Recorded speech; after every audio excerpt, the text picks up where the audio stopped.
demandé à ce qu'on fasse en distanciel la semaine prévue en présentiel. En ce qui me concerne, ça ne me pose pas de problème. Donc, si vous voulez qu'on fasse le cours jeudi prochain en ligne, donc on maintiendra le même créneau habituel et on fera la séance en ligne. Le plus important, c'est que vous ne soyez pas en danger.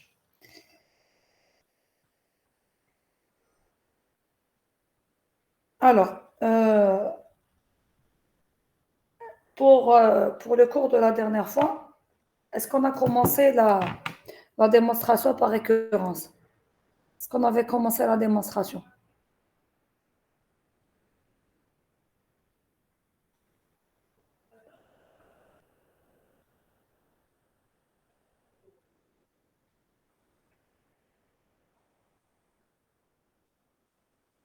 Est-ce qu'on a commencé la démonstration la dernière fois?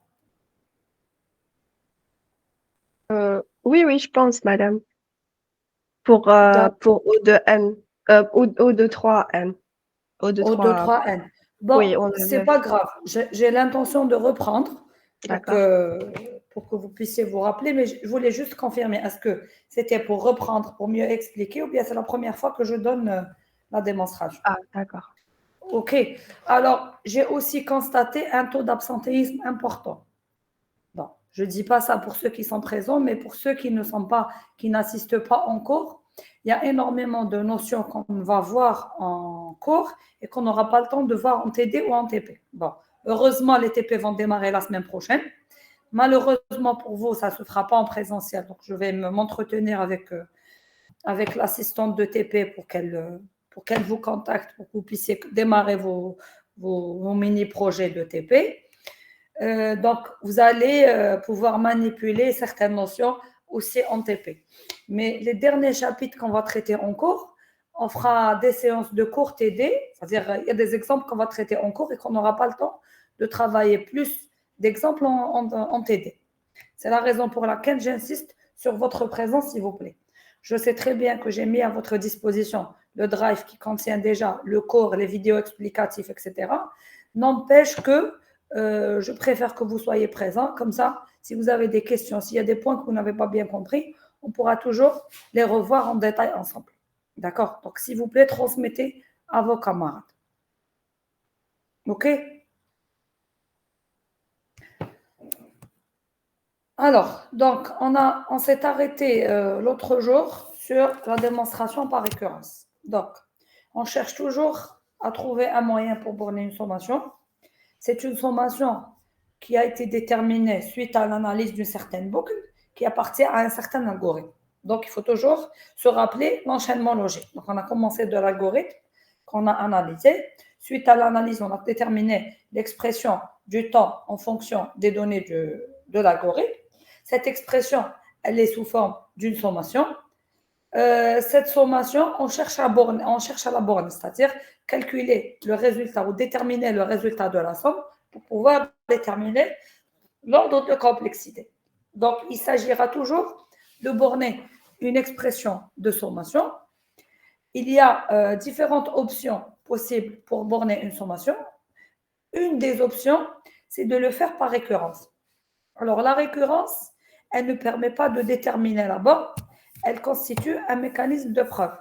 C'est-à-dire qu'on peut deviner ou mettre une hypothèse sur une borne particulière, effectuer une démonstration par récurrence. Si la démonstration aboutit, ça signifie que la borne a été déterminée. Si la démonstration n'aboutit pas, ça signifie que vous avez obtenu une contradiction à une étape de la démonstration. Ça signifie que l'hypothèse que vous avez fixée n'est pas valable. C'est-à-dire que la borne que vous avez devinée, elle n'est pas valable. Donc, c'est pour ça qu'elle ne permet pas de déterminer une borne. Donc, c'est pas possible dans tous les cas.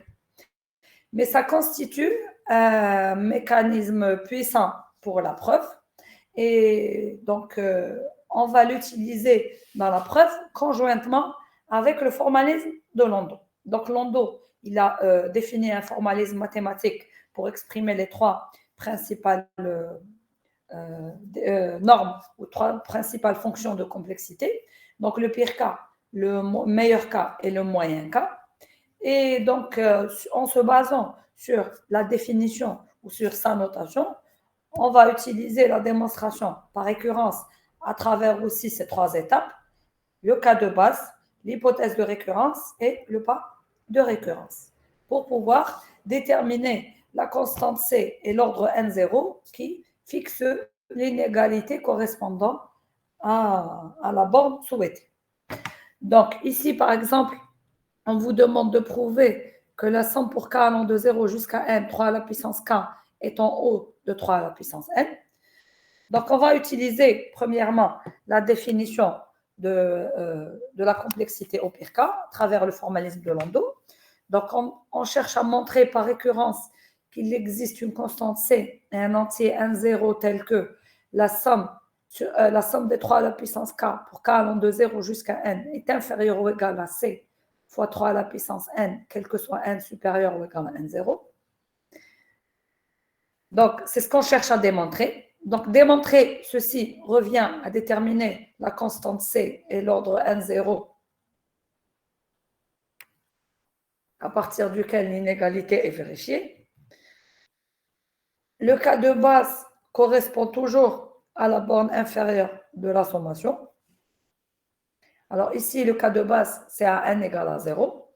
Donc, on vérifie l'hypothèse, si vous voulez, pour le cas de base.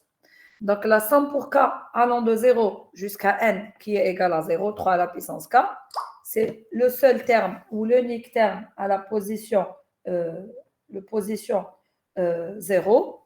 Donc, 3 à la puissance 0, c'est égal à 1. Selon l'inégalité et selon l'hypothèse, doit être inférieur ou égal à c fois 1. Le 1, le 2, l'autre 1, c'est-à-dire le 1 représenté dans le côté droit de l'inégalité correspond au 3 à la puissance n. n étant égal à 0, donc 3 puissance 0, c'est toujours 1. Donc, cette inégalité, elle est vraie, quel que soit un c supérieur ou égal à 1. Donc, la deuxième étape de la démonstration par récurrence, c'est l'hypothèse de récurrence. Donc, on suppose la formule vraie à l'ordre n et on montre qu'elle reste vraie à l'ordre n plus 1. Donc, à l'ordre n plus 1, c'est le pas de récurrence. Donc, on suppose que l'inégalité est vraie jusqu'à l'ordre n et on rajoute une étape pour calculer l'expression à l'ordre n plus 1. Donc, le pas de récurrence correspond à l'expression suivante. La somme pour k allant de 0 jusqu'à n plus 1, 3 à la puissance k, c'est la somme jusqu'à l'ordre n plus le terme à l'ordre n plus 1. Donc, c'est la somme pour k allant de 0 jusqu'à n de 3 à la puissance k plus 3 à la puissance n plus 1. Par hypothèse de récurrence, la somme pour k allant de 0 jusqu'à n 3 à la puissance k est inférieure ou égale à c fois 3 à la puissance n et on rajoute le dernier terme pour équilibrer l'inégalité. Donc, dans le côté droit qui représente la borne, on a obtenu C fois 3 à la puissance n plus 3 à la puissance n plus 1. C'est une expression qui doit être simplifiée, qui doit être factorisée par rapport à C fois 3 à la puissance n plus 1. Donc, la sommation dépend de n plus 1 ou s'arrête à n plus 1. Donc, la limite ou la borne doit dépendre de n plus 1. Donc, C fois 3 à la puissance n plus 3 à la puissance n peut être factorisé comme suit. C fois 3 à la puissance n plus 1 multiplié par 1 tiers plus 1 sur C. D'accord? Donc, c'est C fois 3n plus 1 multiplié par 1 tiers plus 1 sur C. Donc, 1 tiers, c'est le plus 1 qui manquait ici. 1 sur C, c'est le C qui était absent dans le deuxième facteur. Donc, cette quantité ou cette expression, elle peut être simplifiée et bornée par C fois 3 à la puissance n plus 1, si et seulement C, 1 tiers plus 1 sur C. Si et seulement C, 1 tiers plus 1 sur C est borné par 1, c'est-à-dire inférieur ou égal à 1. Donc, il suffit de résoudre cette inégalité pour déterminer la valeur de la constante C. Donc, 1 tiers plus 1 sur C inférieur ou égal à 1 signifie que 1 sur C est inférieur ou égal à 1 moins 1 tiers, c'est-à-dire 2 tiers. Donc, pour inverser l'inégalité, on obtient C supérieur ou égal à 3 demi. Donc, cette inégalité est vraie et la borne, elle est la démonstration est vraie si et seulement C est supérieur ou égal à 3 demi. Donc, avec le formalisme de Landau, avec la notation de Landau et avec la démonstration par récurrence, on a pu prouver que la somme pour k allant de 0 jusqu'à 1, 3 à la puissance k, est bornée par 3 à la puissance n. Est-ce que vous avez compris la démonstration?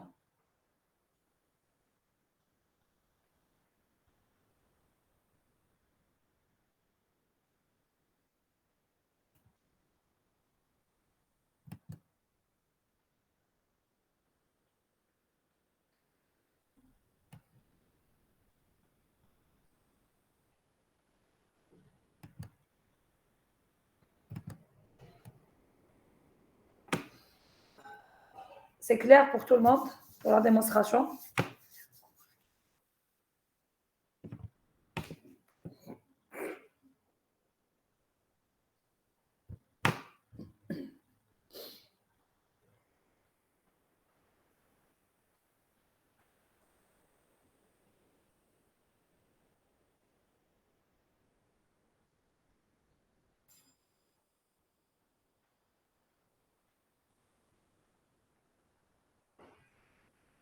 Alors, puisque c'est clair, donc on va passer au point suivant. Alors, dans la démonstration de récurrence, il y a énormément de choses qu'il faut préciser ou sur lesquelles il faut insister. Donc, on vous dit ici, attention aux erreurs. Donc, dans la définition de O, les constantes C et N ne doivent pas varier en N. Donc, elles doivent être réellement constantes. Alors, ici, vous avez un contre-exemple pour lequel la constante, telle qu'elle est définie, elle paraît constante, mais qui, au fond, a un comportement caché qui dépend de N. Vous allez voir comment. Alors, donc, on cherche à démontrer l'affirmation suivante. Donc, la somme pour k allant de 1 jusqu'à n sur k est en O de n. Vous savez très bien que c'est faux, parce que la somme des k, elle est en O de n carré, bien θ de n carré, qu'on a déjà démontré avec l'exemple sur le tri. Alors, la démonstration par récurrence suivante, elle est fausse. Pourquoi elle est fausse? Parce que la constante qu'on va déterminer, elle a une dépendance en fonction de n. Vous allez voir comment. Donc, le cas de base, c'est toujours pour n égale à 0. Alors ici, n ne peut pas être égal à 0 parce que la borne inférieure de la sommation, c'est pour k égale à 1. Donc, c'est une somme de 1 à 1 sur k qui est égale à 1 est inférieure ou égale à c fois 1. Donc, comme pour l'exemple précédent, c'est vrai lorsque c est supérieur ou égal à 1. On pose notre hypothèse de récurrence. Il existe C n0 tel que la somme pour k allant de 1 jusqu'à n sur k est inférieure ou égale à c fois n, quel que soit n supérieur ou égal à n0. Et on cherche à calculer la somme à l'ordre n plus 1. Donc, cas de base, hypothèse de récurrence, ensuite le pas de récurrence. Donc, c'est la somme jusqu'à l'ordre n plus n plus 1. Par hypothèse de récurrence, la somme jusqu'à n est inférieure ou égale à c fois n, plus le terme n plus 1. On factorise aussi, comme pour l'exemple précédent. Donc, c'est égal à n fois c plus 1 plus 1. Donc, remarquez, lorsque k égale à n plus 1, la constante c, elle passe à c plus 1. Donc, la constante c elle croît avec n. Elle s'incrémente de la même manière que le n il s'incrémente. Pour être sûr de ce comportement, ou pour confirmer ce comportement, on va rajouter une étape. Donc, on va calculer la somme à n plus 2. La somme pour k allant de 1 jusqu'à n plus 2 sur k, c'est la somme de 1 jusqu'à n sur k plus n plus 1 plus n plus 2. Toujours par hypothèse de récurrence, la somme jusqu'à l'ordre n est inférieure ou égale à c fois n, plus les deux termes restants, n plus 1 plus n plus 2. Donc, c'est égal à n fois c plus 2 plus 3. Donc, on voit ici clairement que lorsque le n a été incrémenté de 2, le c aussi s'est vu incrémenter de 2. Donc, on voit bien ici que la constante c, elle n'est pas unique pour tout n supérieur à n0.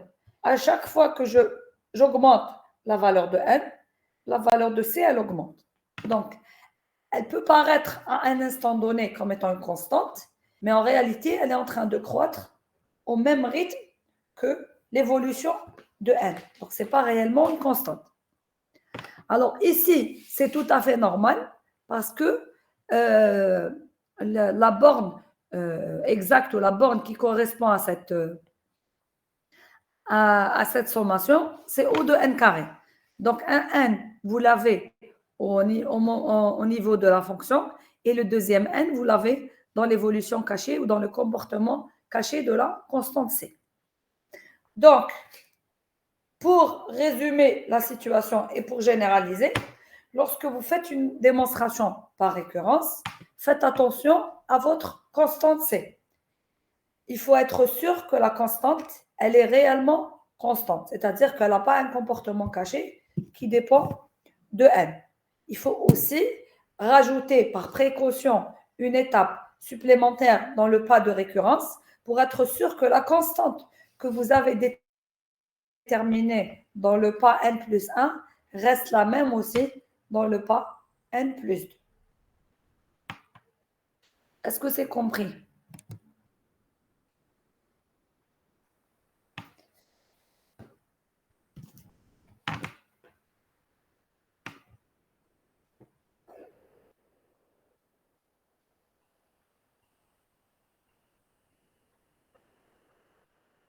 Madame, j'ai pas compris, voilà, la constante هذيك, elle évolue elle croît avec n.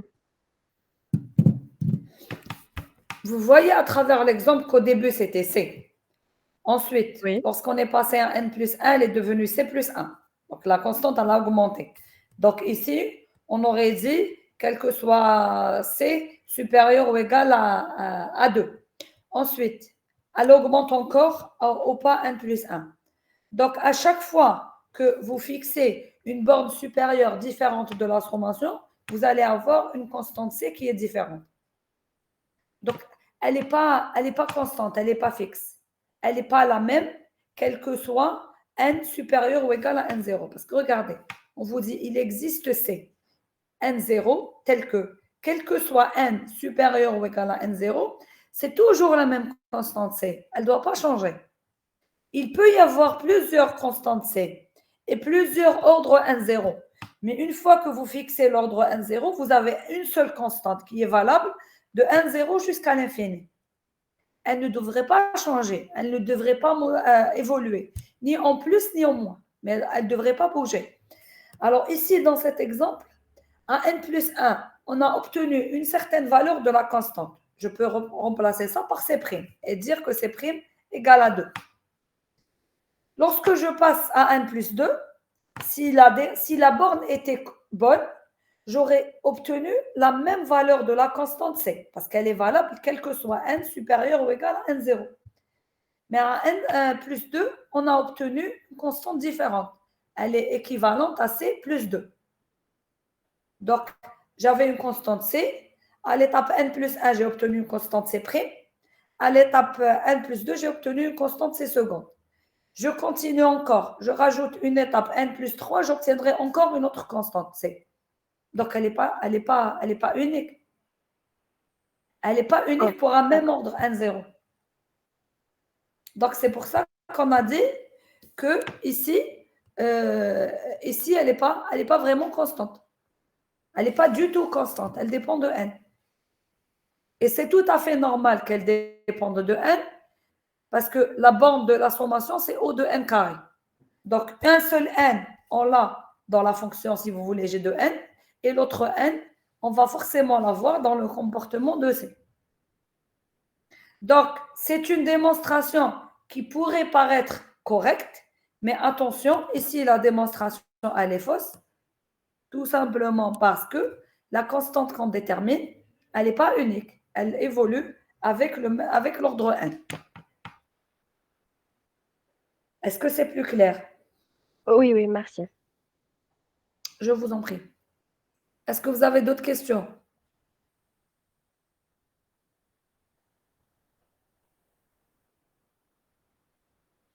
Est-ce que vous avez d'autres questions?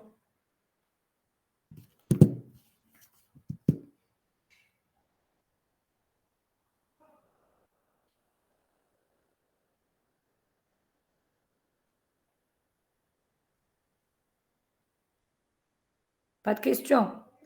Très bien. Donc, si vous n'avez pas de questions, donc on va aborder une autre option possible pour, euh, pour déterminer une borne de sommation.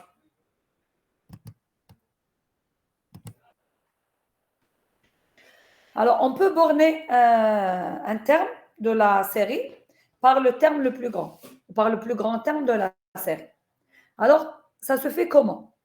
Donc, vous avez votre série exprimée sous la forme somme des AK pour k allant de 1 jusqu'à n. Donc, il suffit de borner chaque terme par le maximum des termes entre A1 et AN. Et donc, vous vous retrouvez avec la borne suivante, n fois maximum entre A1, A2 et AN. Donc, on va borner une sommation en bornant chacun de ces termes par une borne supérieure intéressante.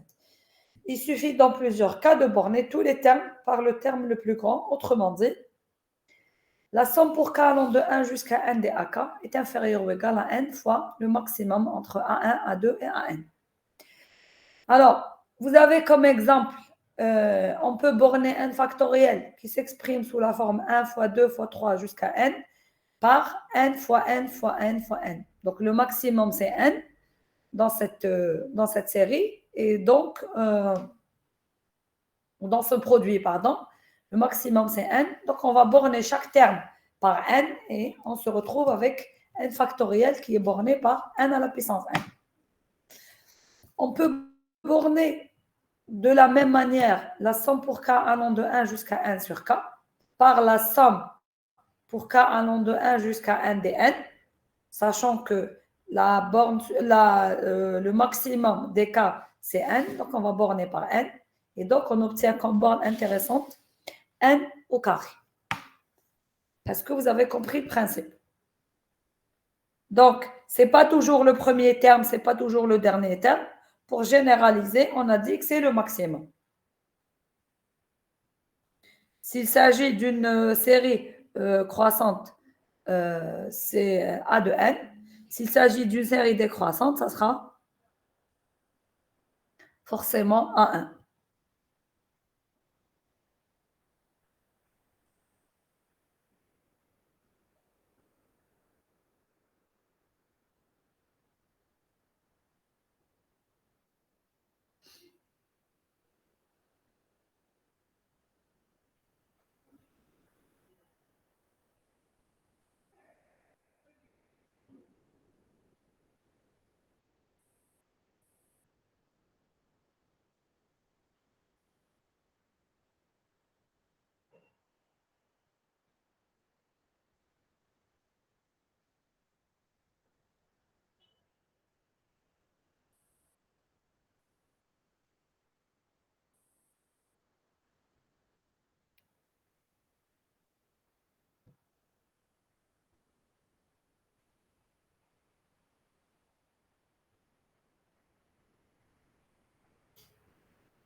Est-ce que vous avez compris?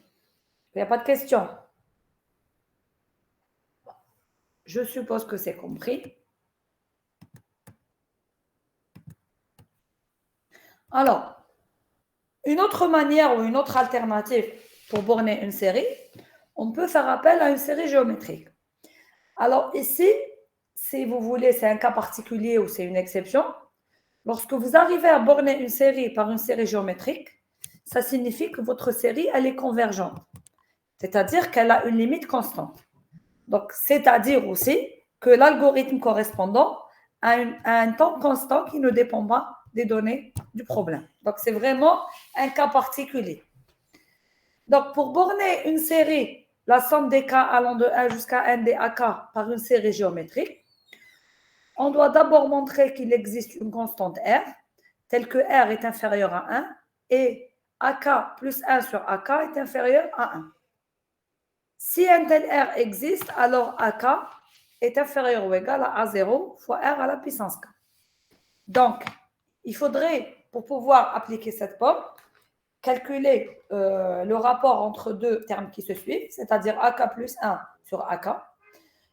Ce rapport, il doit être constant, il doit être inférieur à 1, et c'est à ce rapport que va correspondre le R. Donc, si ce R, il existe et il est constant et il est inférieur ou égal à 1, on peut borner la somme pour k allant de 0 jusqu'à n des AK par la somme pour k allant de 0 jusqu'à l'infini, A0, multiplié par R à la puissance K. Alors, par la propriété de linéarité, on peut faire sortir le A0 de la sommation. Donc, on obtient A0, la somme pour k allant de 0 jusqu'à l'infini, R à la puissance K. Alors, c'est la somme exponentielle, c'est la série exponentielle x à la puissance K qu'on a vu précédemment, mais qui a un comportement constant lorsque le R est inférieur à 1. Donc, la limite de cette série, lorsque R est inférieur à 1 et K tend vers l'infini, c'est 1 sur 1 moins R. C'est pour ça que j'ai dit que vous allez obtenir une limite constante ici lorsque vous utilisez une borne par une série géométrique. Donc, cette technique permet d'obtenir une meilleure borne que celle qui utilise le plus grand terme.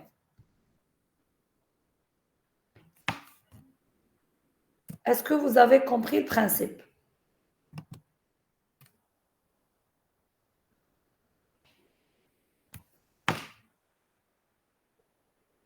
Est-ce que vous êtes toujours là?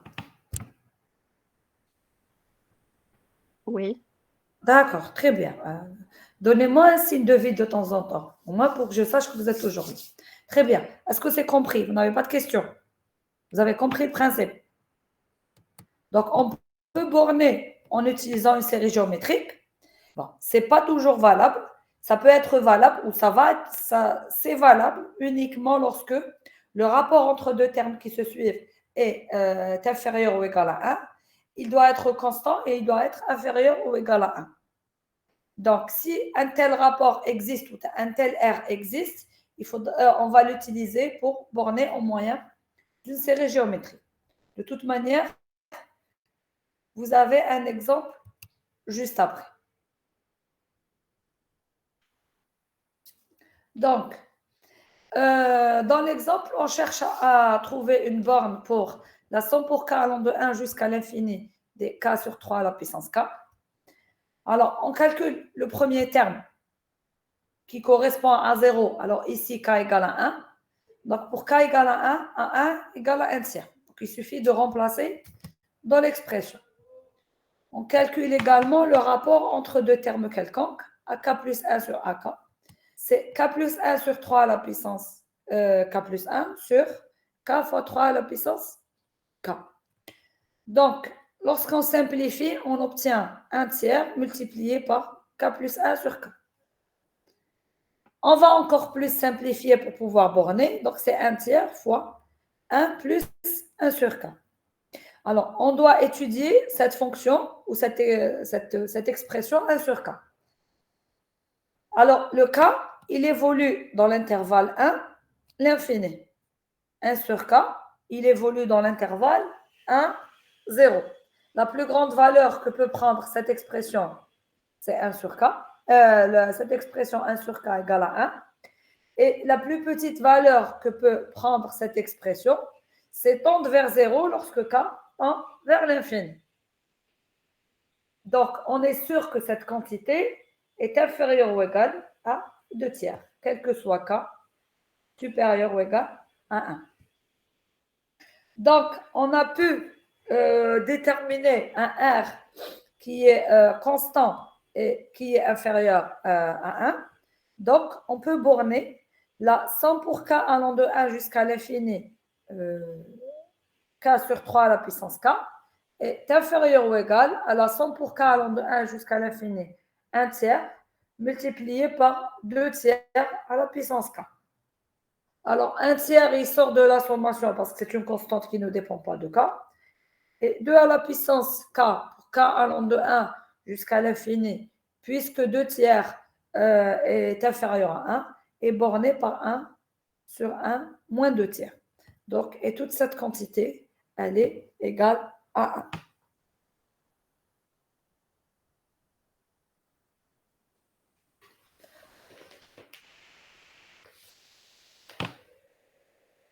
1. Est-ce que c'est compris?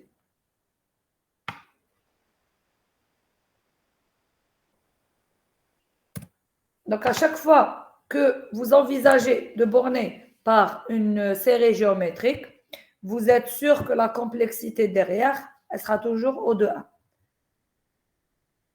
Parce que ça concerne le cas particulier des séries qui sont convergentes. Donc, qui ont une limite constante. Est-ce que c'est compris? Madame, est-ce que vous pouvez répéter, s'il vous plaît, par rapport au terme 2 tiers qui fait s'il est apparu, s'il vous plaît? Le 2 Bien tiers sûr, à il n'y a date. pas de souci. Alors, lorsqu'on Merci. calcule AK plus... Oui, oui, je reprends à partir du début, si vous voulez.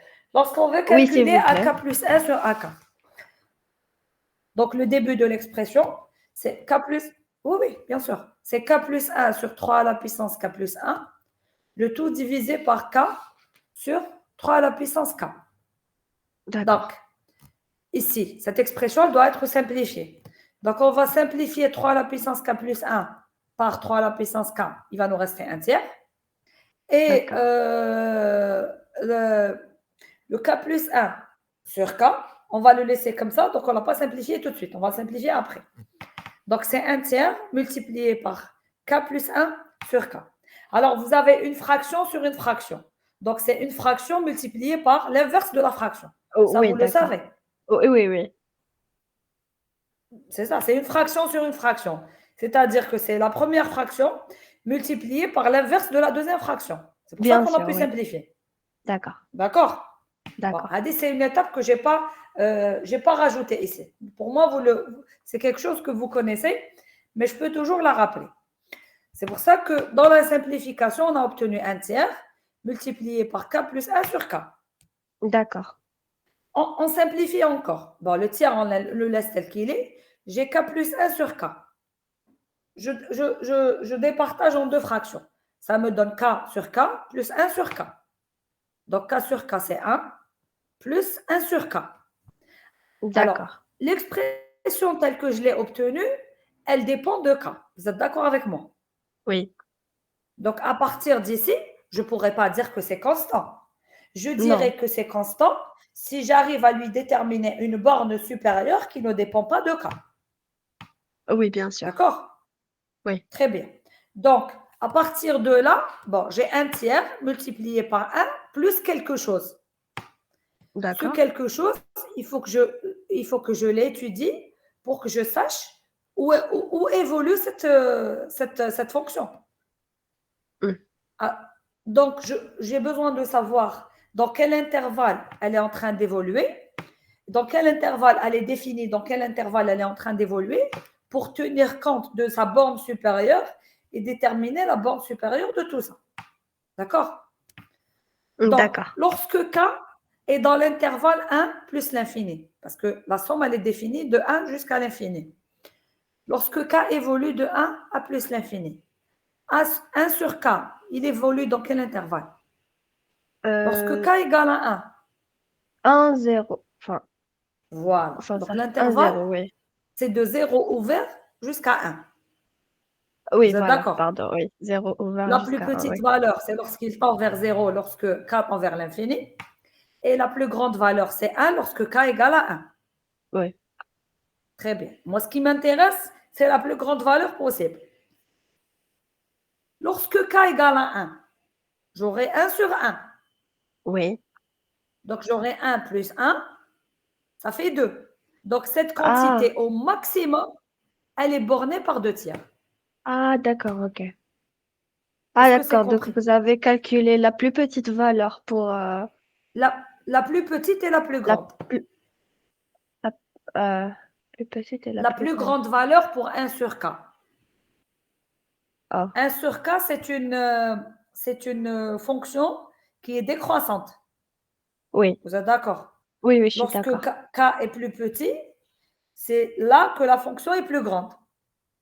C'est pour ça qu'on dit que c'est une fonction qui est décroissante. Oui, Elle commence de 1 et elle converge vers 0, ou elle tend vers oui, 0 plutôt. oui, bien sûr. D'accord?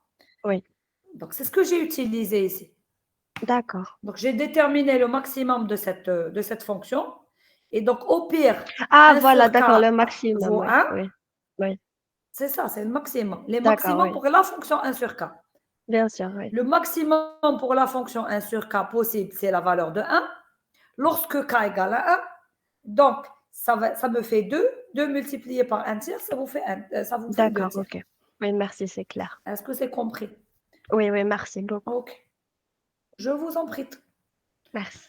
Alors, donc, c'est comme ça qu'on a calculé le R. C'est-à-dire que je calcule, ensuite, je vérifie. Est-ce que je peux représenter cette expression indépendamment de K, si j'ai pu simplifier en fonction de K? Si je ne peux pas simplifier en fonction de K, j'étudie le comportement du terme qui dépend de K.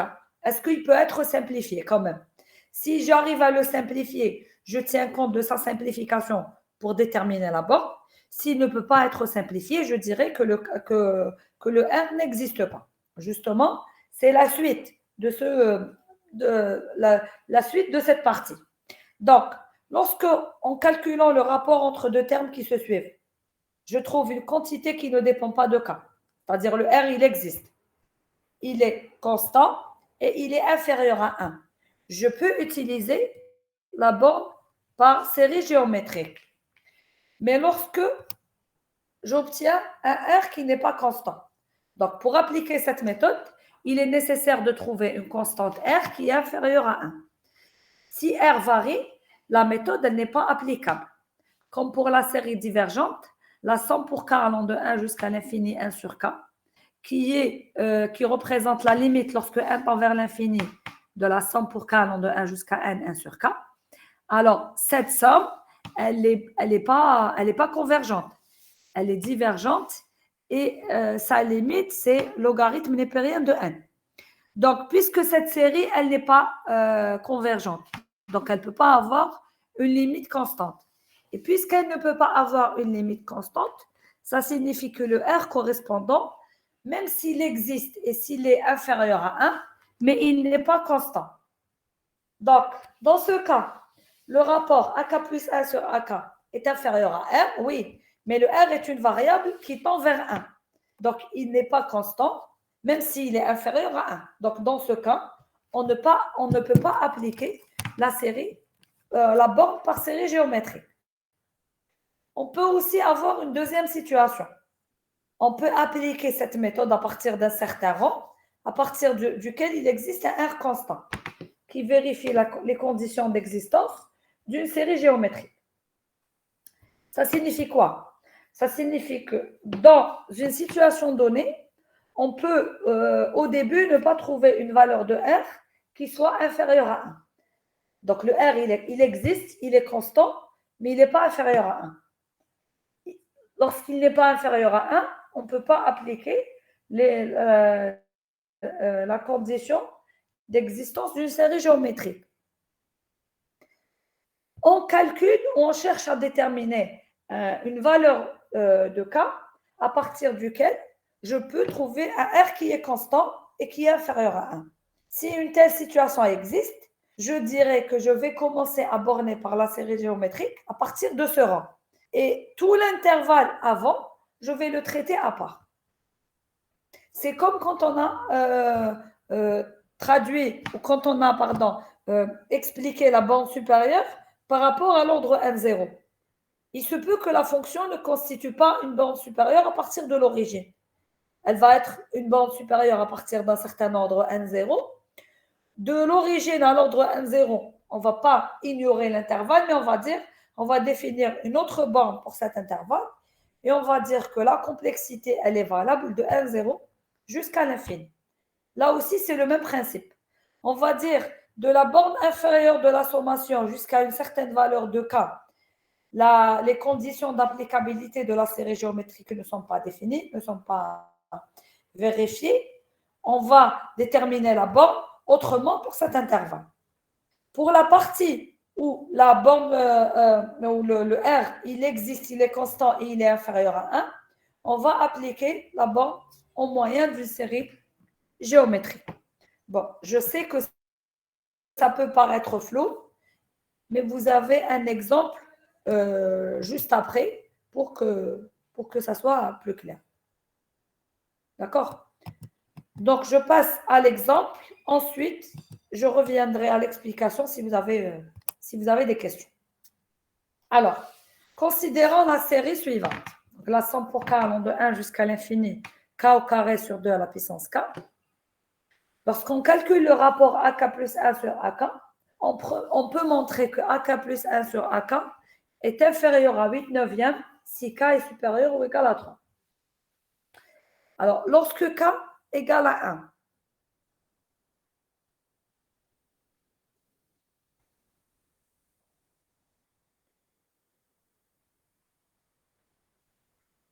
lorsque K égale à 1, vous avez K au carré sur 2 à la puissance K, c'est 1 demi. Lorsque K égale à 2, K au carré sur 2 à la puissance K, c'est 1. Lorsque K égale à 3, c'est 8 neuvièmes. De 3 jusqu'à l'infini, c'est toujours une quantité qui est inférieure ou égale à 1.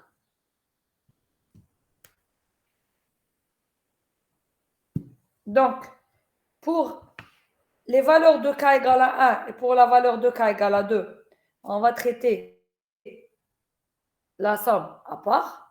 Et de 3 jusqu'à l'infini, on va exprimer la somme au moyen de la série géométrique. Donc, la somme pour k allant de 1 jusqu'à l'infini de k au carré sur 2 à la puissance k, elle va s'écrire sous forme de deux sommes. Une première de 1 à 2, k au carré sur 2 à la puissance k.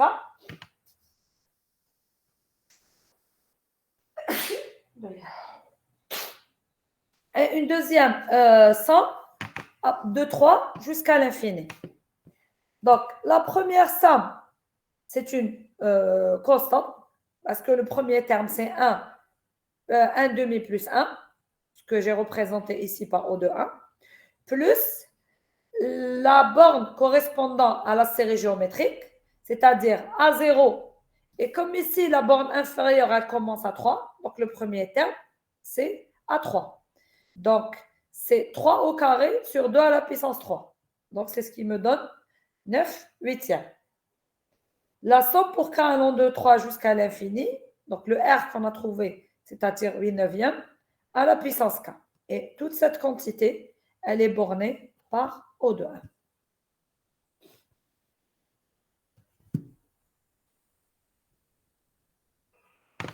Est-ce que vous avez compris l'exemple?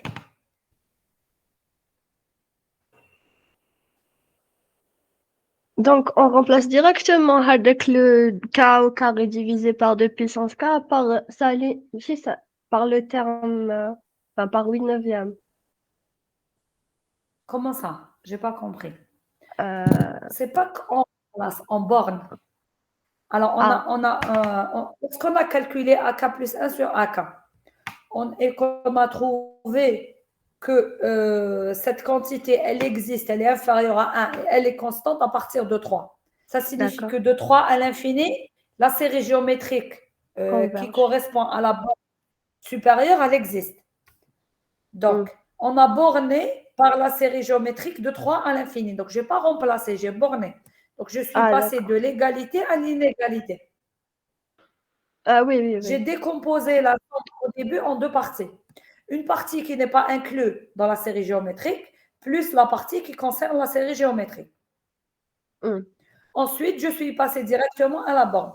Alors, cette quantité, c'est une constante. C'est 1 plus n demi. Donc, une constante, je l'ai remplacée par O de 1, c'est-à-dire qu'elle ne Oui, dépend pas de n. d'accord. La deuxième partie, elle sera aussi constante, mais c'est une constante que j'ai obtenue par quel mécanisme? C'est une constante que j'ai obtenue en bornant cette quantité par une série géométrique. La suivante, c'est le premier terme, 9 huitièmes, multiplié par la somme des R à la puissance K. Le R que j'ai calculé précédemment, c'est-à-dire 8 neuvièmes.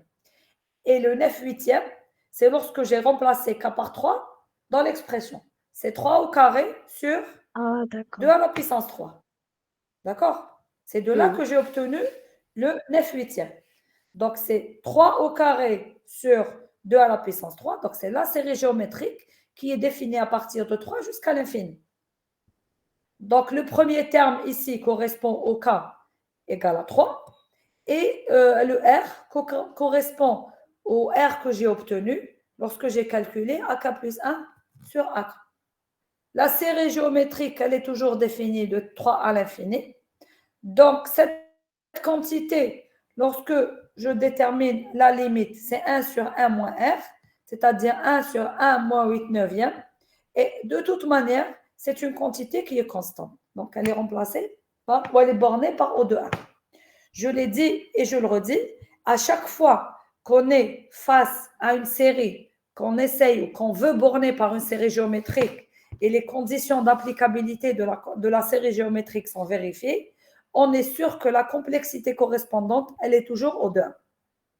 Donc, c'est une règle, mettez-la bien dans vos têtes.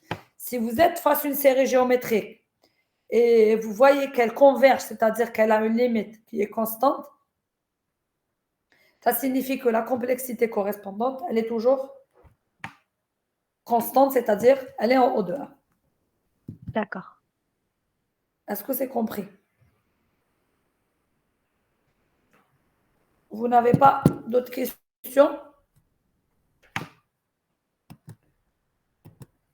Vous n'avez pas d'autres questions Non, pour ma pour, part. pour la série géométrique?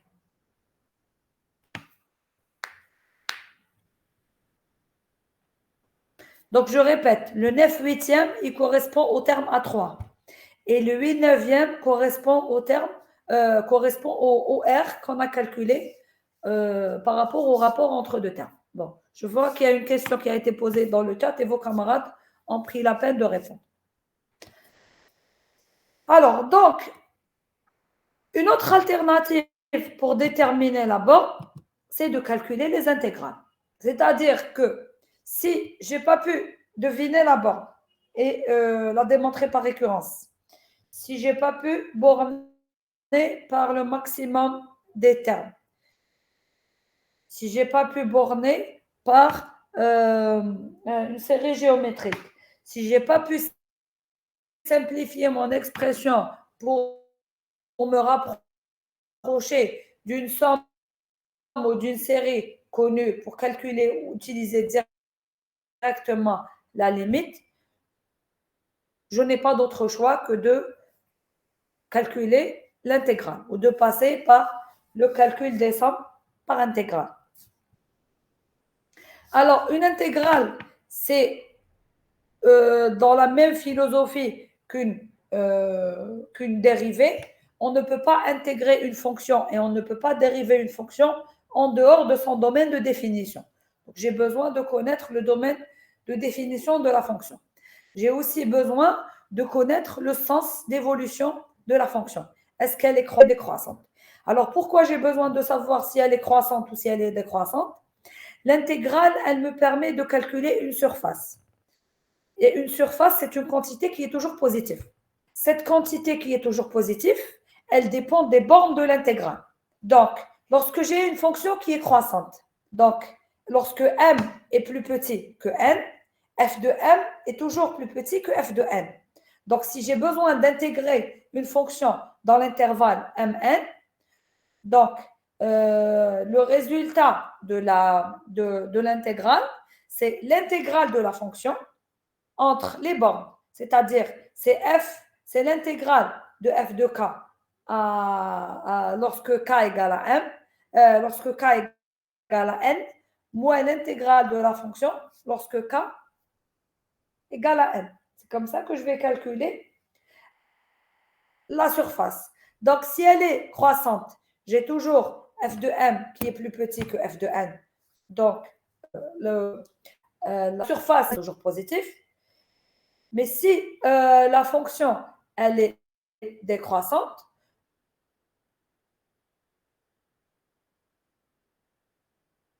lorsque m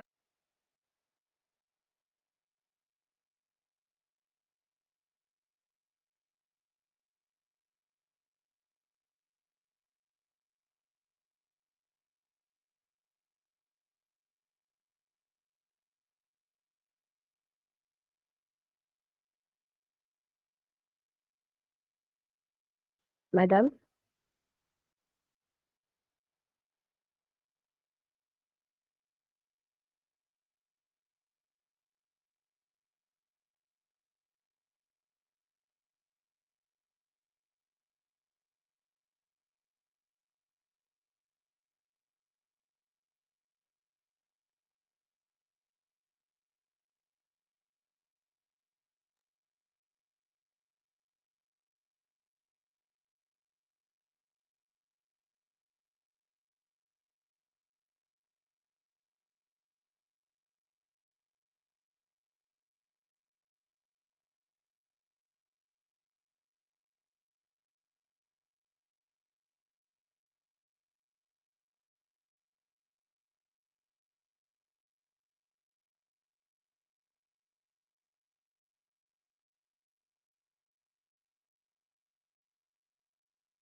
Est-ce que vous m'entendez? Oui, madame. Bon, j'ai eu une déconnexion, donc je vais reprendre. Alors, à quel moment vous vous êtes... enfin, je me suis déconnectée sans me rendre compte. À quel moment, s'il vous plaît?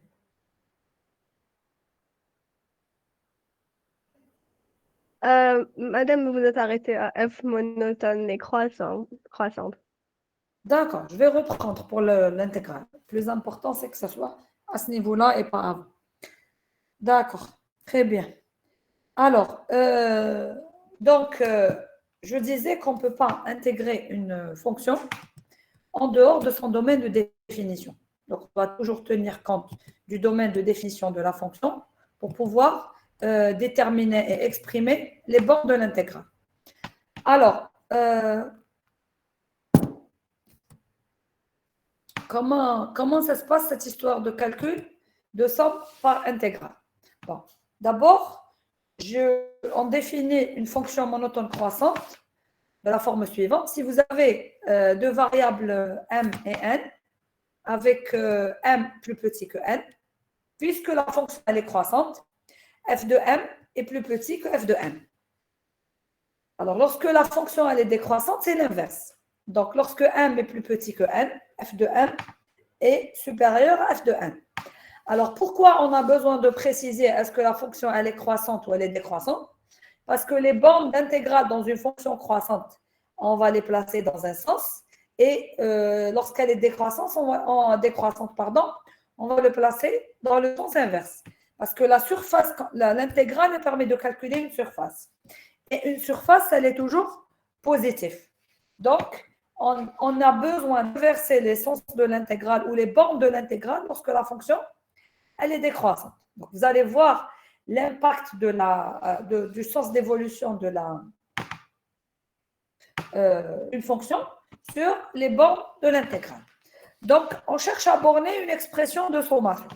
Donc, c'est toujours la sommation qui nous intéresse. La somme pour k allant de m jusqu'à n f de k peut être bornée de la manière suivante. Alors, la somme, elle est exprimée de m à n. Donc, pour la borne supérieure, pour la borne inférieure, pardon, la borne inférieure qui correspond à la complexité au meilleur cas. Les bornes d'intégrale sont exprimées de m-1 à n. Et pour la borne supérieure, les bornes d'intégrale sont exprimées de m à n plus 1. Ça signifie quoi? On va intégrer de la borne inférieure de la sommation, moins 1, jusqu'à la borne supérieure de la sommation pour déterminer la complexité au meilleur cas. Et on va intégrer de la borne inférieure de la sommation à la borne supérieure, c'est-à-dire le n plus 1, pour déterminer la borne supérieure ou la complexité au pire cas. Donc, ceci, lorsque la fonction, elle est croissante. Lorsque la fonction, elle est décroissante, on va inverser. C'est-à-dire que la borne inférieure qui correspond à la complexité au meilleur cas, c'est l'intégrale entre la borne inférieure de la sommation et la borne supérieure plus 1. Et la borne supérieure de la fonction qui correspond à la complexité au pire cas, c'est une intégrale entre la borne inférieure de la sommation moins 1 jusqu'à la borne supérieure. Et donc, vous voyez qu'on était obligé d'inverser. Donc, l'intégrale de m à n plus 1 correspond à la complexité au pire cas lorsque la fonction elle est croissante, et elle correspond à la complexité au meilleur cas lorsque la fonction elle est décroissante.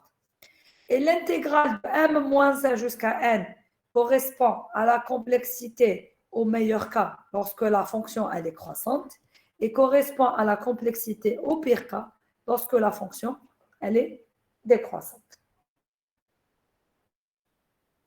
Est-ce que pour le principe, c'est compris?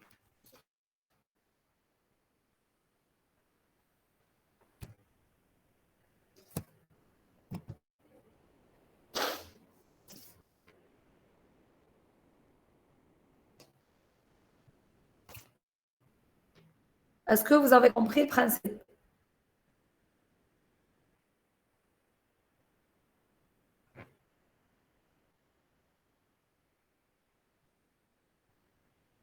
D'accord. De toute manière, vous avez un exemple d'utilisation juste après.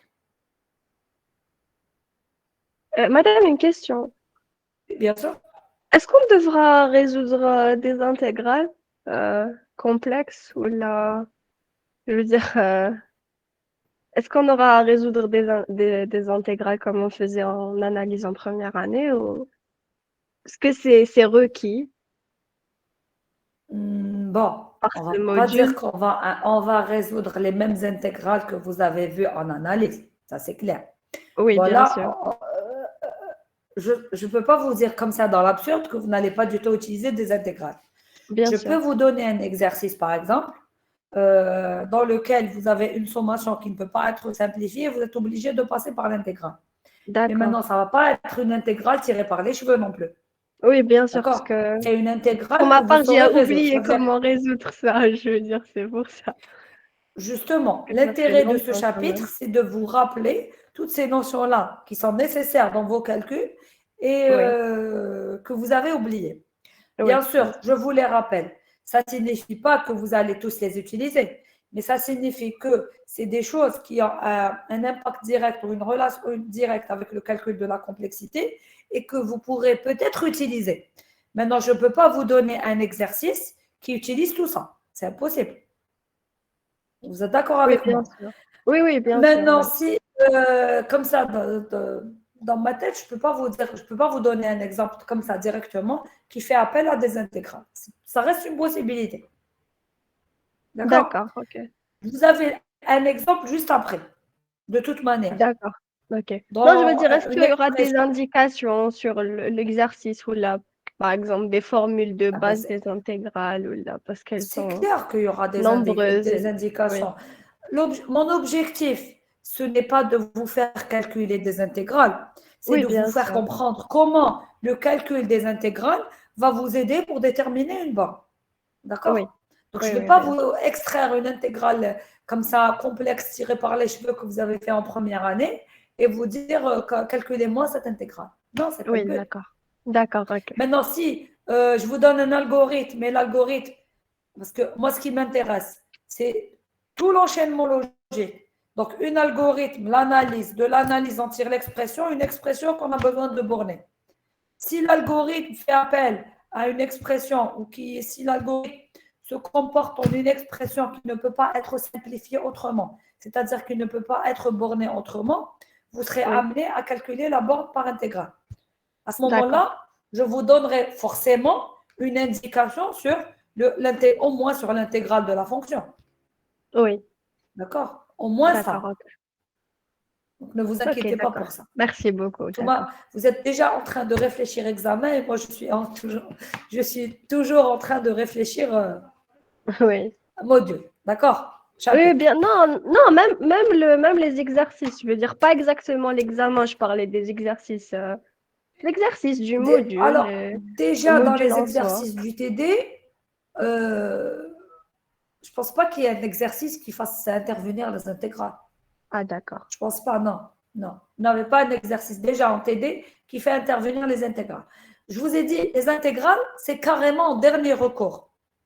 C'est que je n'ai pas pu borner, à aucun moment je n'ai pu simplifier, je n'ai pu borner, et à ce moment-là, j'utilise les intégrales. Donc, c'est vraiment le dernier recours. D'accord. Ok. Est-ce que c'est compris? Oui, oui, c'est clair. D'accord, très bien. Merci. Donc, on peut passer à l'exemple, si vous voulez bien. Donc, je cherche à calculer, par exemple, 1 sur K ne peut pas être borné par le maximum, elle ne peut pas être bornée par la série géométrique. À ce moment-là, si j'ai un comportement de la forme la somme des 1 sur K, alors je peux borner en utilisant la série harmonique parce que c'est 1 plus 1 demi plus 1 tiers plus 1 quart jusqu'à 1 sur n. Et à ce moment-là, on a déjà vu ça dans les séries harmoniques que c'est Ln de n. Mais je peux également la borner en utilisant les intégrales. Donc, d'où l'exemple que vous voyez ici. Donc, puisque f de k, c'est 1 sur k, c'est une fonction qui est monotone décroissante. Donc, on va utiliser la deuxième propriété. Alors, la somme, elle est définie de 1 jusqu'à n. La complexité au meilleur cas, je vais définir les bornes d'intégrale de 1 jusqu'à n plus 1. Pour la complexité au pire cas, je vais définir les bornes d'intégrale. Donc, c'est de m moins 1 jusqu'à n, c'est-à-dire de 0 jusqu'à n. Attention, la fonction 1 sur x n'est pas définie à 0. Donc, on va voir comment on va transformer la somme pour pouvoir calculer l'intégrale. Parce que l'intégrale comme ça, elle ne peut pas être calculée. D'accord? Donc, au début, on a commencé à appliquer la définition qu'on vient tout juste de voir. Et ensuite, on va effectuer les calculs. Donc, pour la borne inférieure, c'est-à-dire la complexité au meilleur cas, la somme pour k allant de 1 jusqu'à n, 1 sur k, elle est supérieure ou égale à l'intégrale de 1 à n plus 1 dx sur x.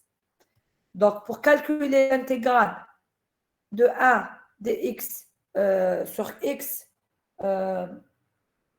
entre 1 et n plus 1, c'est équivaut à dire, alors, dx sur x, c'est la fonction logarithme népérien. Logarithme népérien de quoi? Logarithme népérien de ce que vous avez dans la borne supérieure. C'est pour ça que c'est important de déterminer les bornes de l'intégrale. Donc, c'est ln de n plus 1. Donc, la somme de 1 jusqu'à n qui est bornée par l'intégrale de 1 à n plus 1, elle est bornée ou elle est équivalente à ln de n plus 1. Donc, ça concerne le côté complexité au meilleur cas. Pour la complexité au pire cas, donc vous avez la somme pour k allant de 1 jusqu'à n de 1 sur k, qui est bornée en principe par l'intégrale de 0 à n. Mais l'intégrale ou la fonction qu'on veut intégrer, elle n'est pas définie à 0. Donc il faudrait qu'on transforme la sommation pour qu'on puisse calculer l'intégrale.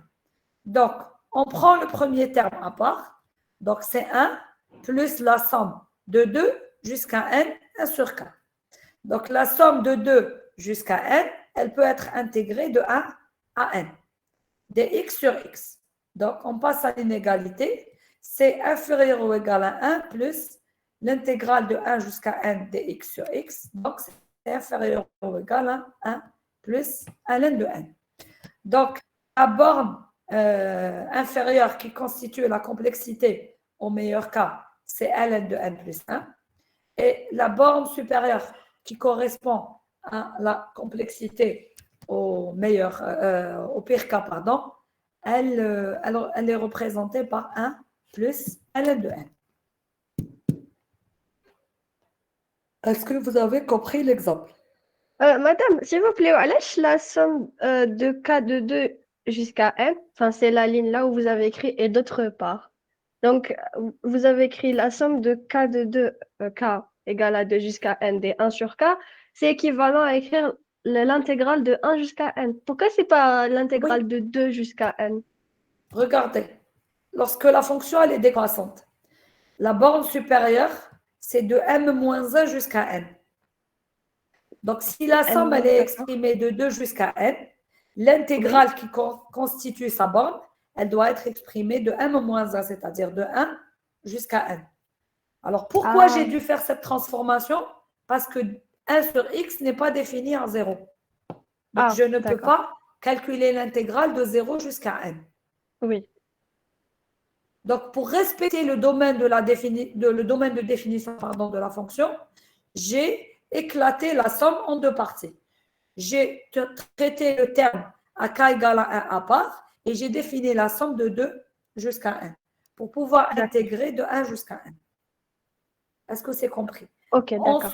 On est obligé de respecter le domaine de la définition, le domaine, pardon, de définition de la fonction pour les intégrales et pour les dérivés aussi.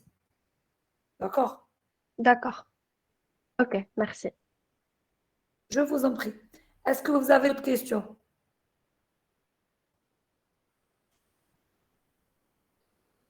Est-ce que vous avez d'autres questions?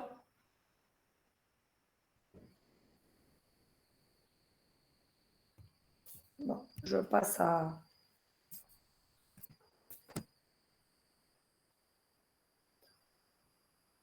Non, je vais voir s'il n'y a pas de... Ah, il n'y a pas de questions dans le chat.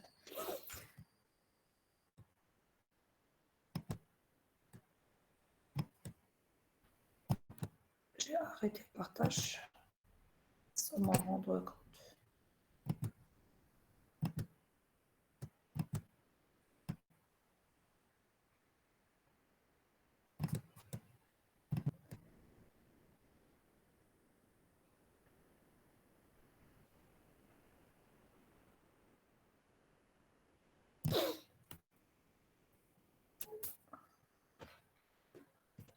Est-ce que vous voyez le partage? Oui, oui, oui, oui. D'accord. Parce que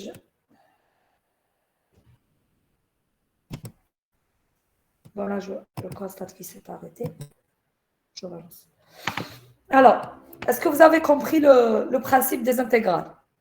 Donc, c'est toujours l'intégrale de la fonction, mais il faut faire attention aux bornes de l'intégrale. Et les bornes de l'intégrale dépendent des bornes de la sommation et dépendent aussi du sens d'évolution de la fonction. Est-ce qu'elle est croissante ou est-ce qu'elle est décroissante? D'accord? Donc, pour borner une sommation, vous avez 5 options. Soit la simplifier et vous rapprocher d'une somme connue pour calculer directement, pour utiliser directement la borne correspondante. Vous devinez la borne, vous mettez comme hypothèse une borne et vous démontrez par récurrence. Vous bornez votre sommation par le terme le plus grand, donc c'est n fois le terme le plus grand. Vous pouvez borner une sommation par une série géométrique si les conditions d'applicabilité de la série géométrique sont vérifiées, c'est-à-dire le R, il existe et il est constant, il est inférieur à 1. Il peut exister depuis le début comme il peut exister à partir d'un certain rang. Donc, si les conditions d'applicabilité sont vérifiées, vous pouvez borner par une série géométrique. Si vous avez essayé toutes les options précédentes et qu'aucune n'a abouti à déterminer la borne, vous pouvez calculer ou déterminer vos bornes en utilisant les intégrales. Alors, les intégrales vous permettent de déterminer la borne inférieure et la borne supérieure en même temps. L'intégrale, elle permet de calculer une surface, donc vous êtes directement dans la notation θ. Donc, voilà tout ce qu'on devait savoir sur le calcul des bornes.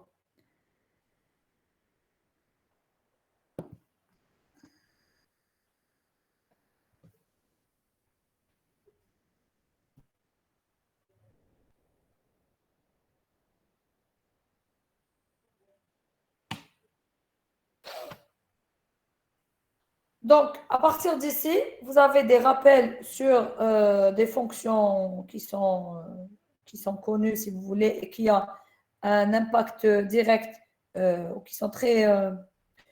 qui apparaissent beaucoup dans le calcul de la complexité. Alors, la première fonction, c'est la partie entière. Alors, on utilise la partie entière lorsque votre boucle n'a pas de borne entière et dans la sommation, on est obligé de se rapprocher des entiers les plus proches pour la borne inférieure et pour la borne supérieure. Donc, c'est une fonction qui est monotone croissante. Elle est définie comme suit pour tout réel x. Alors, c'est le plus grand entier inférieur ou égal à x et s'écrit sous la forme. Donc, c'est des crochets ouverts en haut pour dire le plus grand entier supérieur. On peut également calculer dans la partie entière le plus petit entier supérieur à x et il s'écrit sous la forme de crochets qui sont ouverts vers le bas. Donc, par définition, tout x réel est compris entre sa partie entière inférieure et sa partie entière supérieure, qui sont aussi compris entre x-1 et x plus 1. Par propriété aussi de la partie entière, donc vous avez la partie entière supérieure de n sur 2 plus la partie entière inférieure de n sur 2, elle est toujours égale à n. Donc, ceci pour la partie entière. Une autre fonction qui est très utilisée dans le calcul de la complexité, c'est la fonction exponentielle. Donc, pour tout réel A différent de 0, M et N, on a les identités suivantes. A puissance 0, c'est 1. A puissance 1, c'est A. A à la puissance moins 1, c'est 1 sur A. A puissance M, le tout puissance N, c'est A à la puissance N, le tout puissance M. C'est équivalent à dire que c'est A de M fois N. C'est le produit des puissances. A à la puissance N multiplié par A à la puissance N, c'est la somme de puissances. Donc, c'est A à la puissance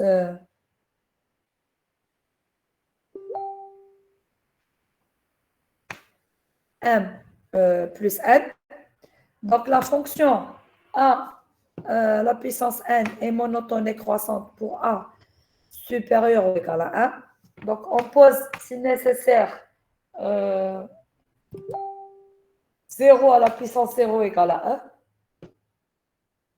Donc, si on veut comparer une fonction exponentielle par rapport à une fonction polynomiale, donc la limite lorsque 1 tend vers l'infini de n à la puissance b sur a à la puissance n, c'est toujours égal à 0 pour dire que la dominance, elle est toujours donnée à la fonction exponentielle. En fait, une fonction exponentielle avec une base strictement plus grande que 1 croît plus vite qu'un polynôme de degré quelconque, d'où n à la puissance b est toujours borné par a à la puissance n. Maintenant, si on s'intéresse au nombre népérien E, qui est la base du logarithme népérien, donc le développement limité de E à la puissance x, c'est 1 plus x2 sur 2 plus x3 sur 3 factoriel, pardon, plus x4 sur 4 factoriel. Donc, il s'exprime de la forme la somme pour k allant de 0 jusqu'à l'infini xk sur k factoriel. Alors, E à la puissance x est supérieur ou égal à 1 plus x. L'égalité est vérifiée pour x égale à 0. Si maintenant x en valeur absolue est inférieur ou égal à 1, alors on obtient une série qui est polynomiale plutôt qu'exponentielle. Donc, exponentielle x n'a pas un comportement qui est exponentiel, mais il est borné par un polynôme de degré 2.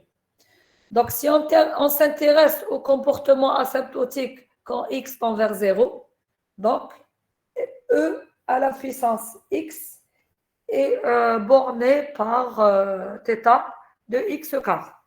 Donc, c'est comme pour la série géométrique x à la puissance k, qui dépend de la valeur de x pour savoir si elle est exponentielle ou bien converge vers une constante. Donc là aussi, la fonction exponentielle x a un comportement similaire. Donc c'est une fonction qui est exponentielle lorsque x est plus grand que 1, mais lorsque x est inférieur à 1 et tend vers 0, à ce moment-là, la fonction exponentielle a plutôt un comportement qui est quadratique.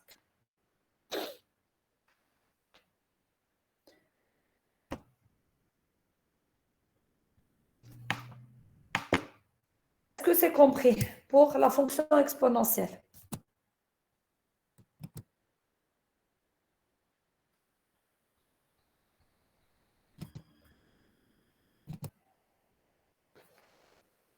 Est-ce que c'est compris pour la fonction exponentielle?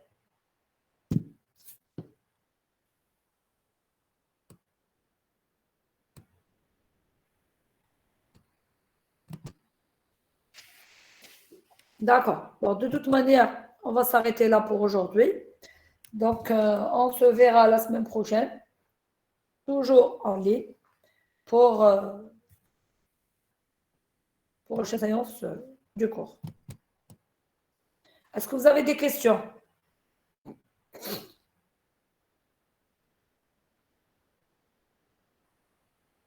Non, non, pas pour ma part. D'accord.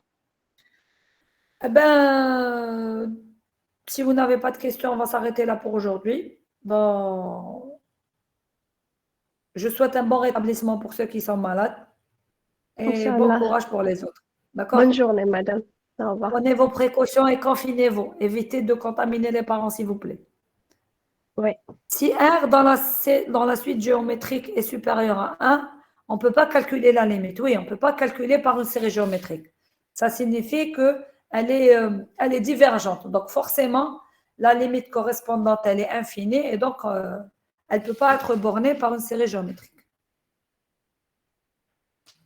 Pour pouvoir borner par une série géométrique, à ce moment-là, la complexité, elle va dépendre de n. Elle ne sera pas au de 1. On utilise la borne par une série géométrique lorsque on est, je dirais pas qu'on est sûr, mais lorsque on a une série qui est convergente. C'est-à-dire que la limite qui lui correspond, elle est forcément constante. Si on trouve un R qui est inférieur à 1, ça signifie que la série, elle est convergente. Mais si le R, il est supérieur, oui, elle est convergente. Si le R, il est supérieur à 1, ça signifie que la série, elle est convergente. Et quand elle est convergente, c'est-à-dire que lorsque n tend vers l'infini, elle tend vers l'infini, elle aussi. Donc, il faut calculer la limite autrement.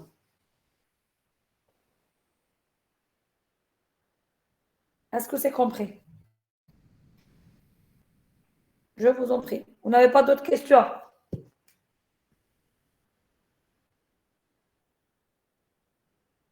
Ok. Donc, si vous n'avez pas d'autres questions, je vous remercie. Bonne journée et bon week-end.